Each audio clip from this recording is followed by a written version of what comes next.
Uniclac.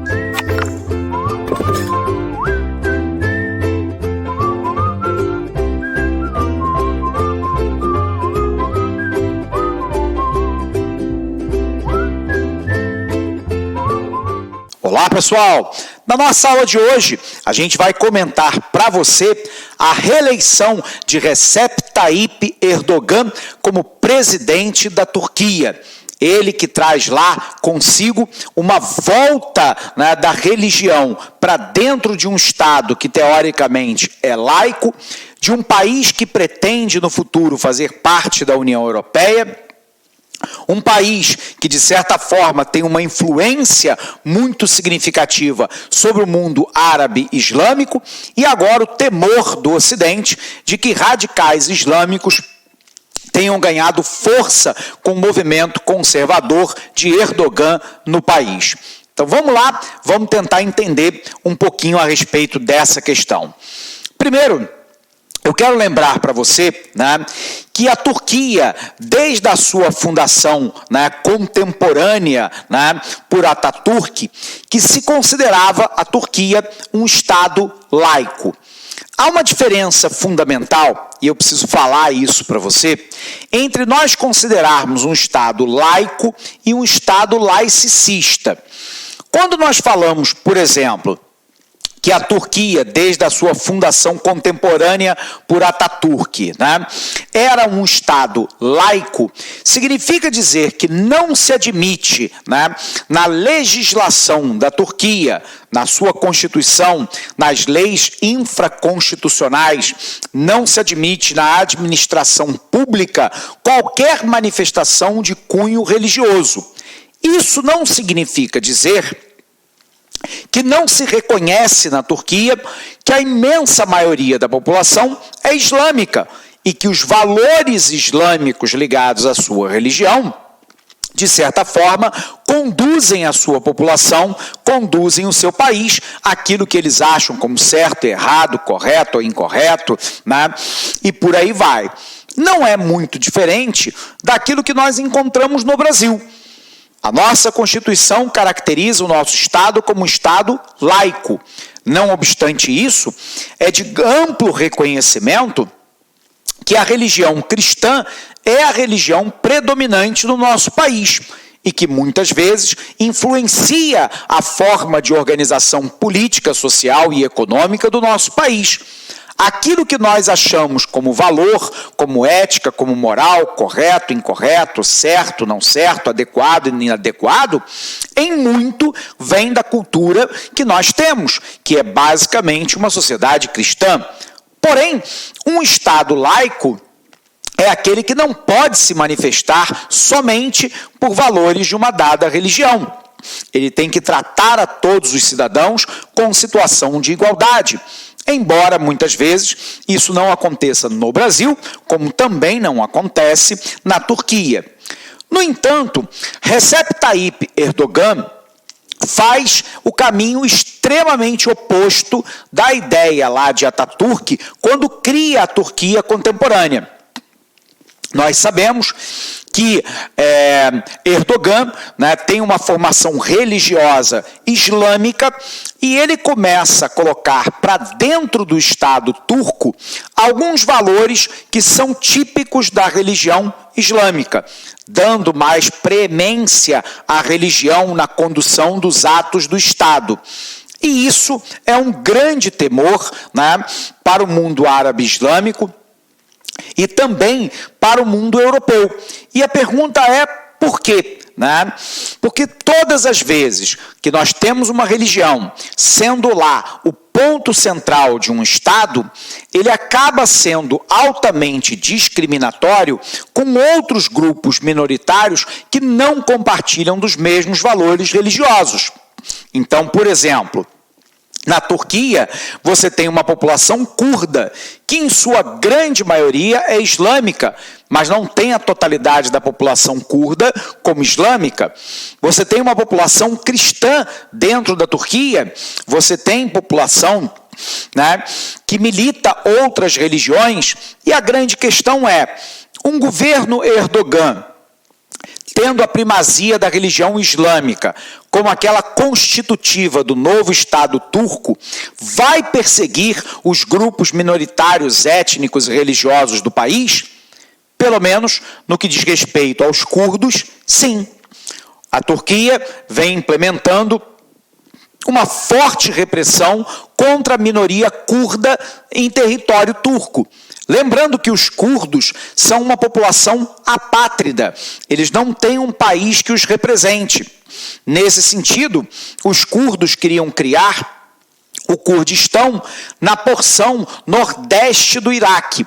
O problema é que eles reivindicam também, né, um percentual do território da Turquia. E a Turquia, obviamente, não quer abrir mão do seu território. Bom, a pergunta é: Erdogan se encaminha para um regime ditatorial? Até agora, não. Embora, né, ele venha perseguindo fortemente os grupos que são contrários ao seu governo.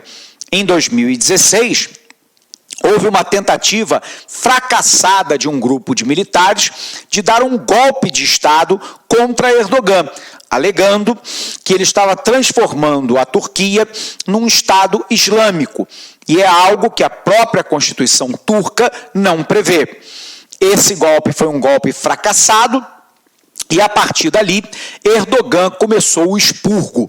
Houve uma demissão em massa de servidores públicos, de professores de universidades que apoiaram o golpe ou que apoiam uma sociedade laica. Houve lá prisões arbitrárias, sentenças sendo proferidas sem que o direito ao contraditório, né, sem que o direito a um advogado fosse estabelecido. Ele fechou meios de comunicação que eram contrários ao seu governo e persegue toda e qualquer organização que, de certa forma, queira um pluralismo religioso, queira um pluralismo de ideias dentro da Turquia. Bom, por que essa atitude de Erdogan preocupa tanto? Primeiro, porque a Turquia é candidata desde sempre a entrar para a União Europeia. E a entrada possível numa União Europeia seria um rompimento de uma ideia europeia. Porque a Europa, os membros que fazem parte da Europa, são basicamente de uma sociedade judaico-cristã ocidental. Os valores estão ligados ao judaísmo e ao cristianismo ocidental. A Turquia é um país de maioria islâmica. Por um lado, ter a Turquia como país membro mostraria que a Europa não é xenofóbica, que a Europa não é islamofóbica. Por um outro lado, você teria um único país de maioria islâmica no meio de uma série de países de maioria judaico-cristã. Por um outro lado, a Turquia faz fronteira com o Irã e com o Iraque. O Iraque é um país conflagrado. Está em guerra desde a ocupação dos Estados Unidos em 2003. E o Irã é um país de maioria xiita, que vive um fundamentalismo religioso e que foi acusado pelos Estados Unidos e pela Europa de, em diversos momentos, patrocinar o terrorismo no Oriente Médio e grupos radicais, né, inclusive no território da Palestina, contra Israel. Então a Europa se faz uma pergunta fundamental: vale a pena ter a Turquia em unidade com a União Europeia, abrindo fronteira para com o Iraque, para com o Irã? A maioria dos europeus e dos países europeus dizem que não. A outra coisa é que a Turquia não teria muito que acrescentar em termos de riquezas ou de mercado consumidor para os produtos europeus. A Turquia não é um país rico em petróleo ou em qualquer outro mineral que, de alguma forma, interesse aos europeus. A gente sabe, né, que a Líbia, por exemplo, é rica em gás natural, que interessa aos europeus, mas a Turquia não. A Turquia não representa nenhum grande mercado consumidor para os produtos europeus. A Turquia não tem um histórico de direitos humanos respeitados. Pelo contrário, as prisões turcas são comparadas a prisões do período medieval dentro da Europa. E alguns países europeus, né, se opõem muito à forma como a democracia na Turquia está estabelecida. Erdogan conseguiu, de 2016 para cá, ampliar os seus poderes presidenciais, num regime quase que ditatorial.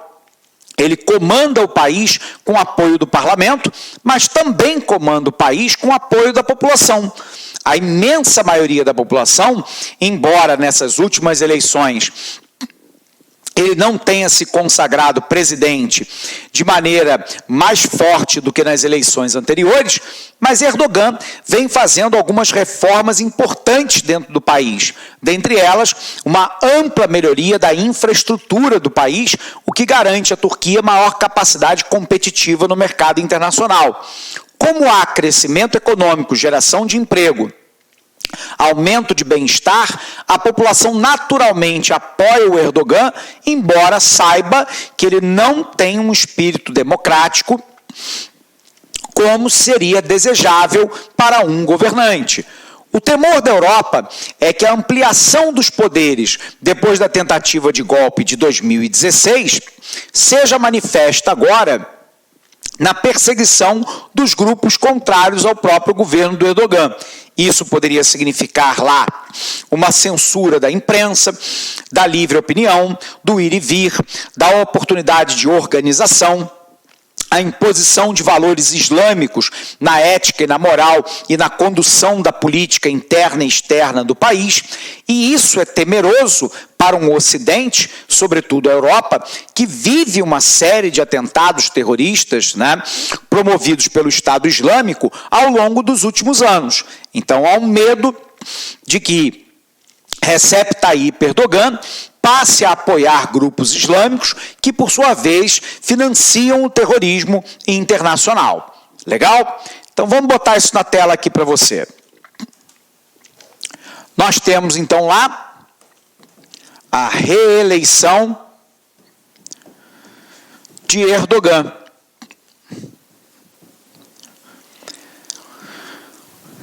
Ele sofreu uma tentativa de golpe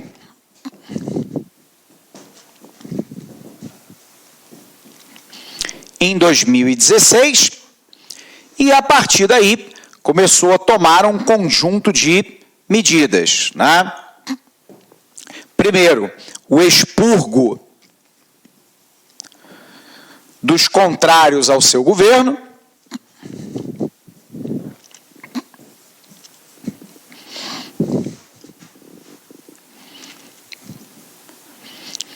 prisões que são consideradas arbitrárias,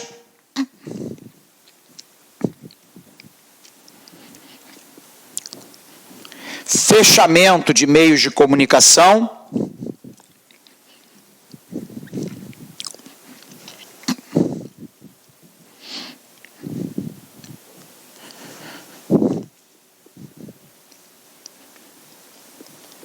e a implantação do islamismo como um valor dentro do governo.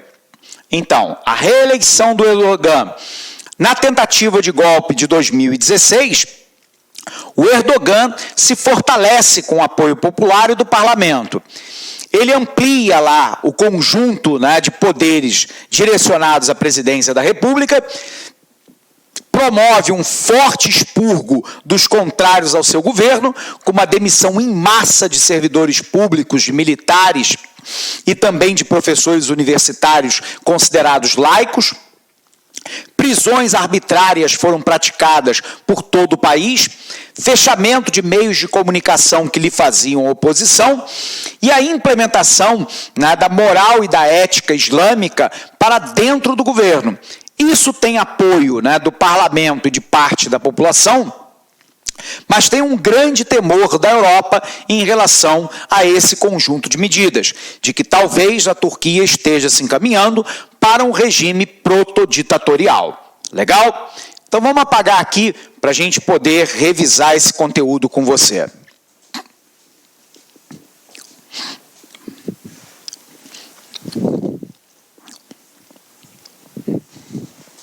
Então vamos lá.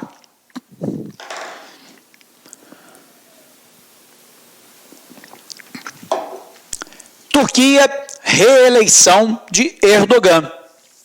No último dia 24 de junho desse nosso ano de 2018, o presidente turco Recep Tayyip Erdogan, do Partido Justiça e do Desenvolvimento, AKP, em turco, venceu as eleições presidenciais no primeiro turno. Erdogan está há 15 anos no poder, reconhecido como o presidente mais poderoso da história da Turquia, desde que Mustafa Kemal Atatürk fundou a República em 1923. A trajetória de Erdogan começou em 2003, então como primeiro-ministro, e a partir de 2014 como presidente. Agora, ele vai cumprir um novo mandato de 5 anos com a vantagem de manter a maioria no parlamento. O vencedor tem agora poderes reforçados após o referendo de abril de 2017, convocado pelo próprio, após o fracasso do golpe de julho de 2016. Nesse novo sistema, ainda não plenamente em vigor, desaparecerá a figura do primeiro-ministro e o presidente concentrará todo o poder em suas mãos, sem o controle do parlamento. Há 15 anos no poder, Recep Tayyip Erdogan é tido como um líder reformador, combativo, autoritário e repressivo. Promoveu profundas transformações na Turquia através de megaprojetos de infraestrutura e conduz uma política externa firme diante do Ocidente, chegando inclusive a incomodar os seus tradicionais aliados ocidentais. Para seus simpatizantes, continua sendo um homem do milagre econômico e das reformas que levou os valores islâmicos de volta à vida pública, libertando a maioria religiosa e conservadora do país da dominação das elites laicas. Mas os críticos, entre eles os liberais secularistas, curdos de inclinação à esquerda, e até alguns nacionalistas acusam Erdogan de uma deriva autocrática, principalmente desde a tentativa de golpe de Estado de julho de 2016, a qual se seguiram os expurgos em massa. Desde então, Erdogan tem tomado medidas para reforçar os seus poderes presidenciais. Cerca de 107 mil funcionários públicos e soldados perderam os seus cargos, sendo demitidos, e mais de 50 mil pessoas estão presas à espera de julgamento. A oposição afirma que pelo menos 5 mil acadêmicos e mais 33 mil professores também perderam os seus empregos. E segundo a plataforma para o jornalismo independente, uma organização local, mais de 150 jornalistas estão detidos desde a tentativa de golpe. Qual a importância das eleições na Turquia? Primeiro, a Turquia tem a segunda maior força armada dos países membros da OTAN, a Organização do Tratado do Atlântico Norte, um pacto de defesa mútua capitalista ocidental, criado com a liderança dos Estados Unidos após a Segunda Guerra Mundial. Faz fronteira tríplice com a Síria e com o Iraque, onde o Estado Islâmico representa uma ameaça. O país liga territorialmente a Europa e o Oriente Médio. É um dos mais fortes aspirantes a fazer parte da União Europeia. É uma das 20 maiores economias do mundo e tem um importante papel no mundo muçulmano. Se a Turquia se encaminhar para um regime protoditatorial, óbvio que a sua entrada na União Europeia será abortada. Mesmo que ela não se encaminhe para isso, se houver um fortalecimento dos grupos conservadores religiosos islâmicos na Turquia, a possibilidade dela entrar para a União Europeia também é muito pequena. Por um outro lado, o fortalecimento de Erdogan indica que ele pretende permanecer no poder ad infinitum. E essa é uma preocupação dentro da Turquia, dos movimentos laicos secularistas e da própria Europa, ok? Bom, pessoal, nós vamos encerrar essa aula por aqui. Um abraço imenso para você, bons estudos e até o nosso próximo encontro. Até lá!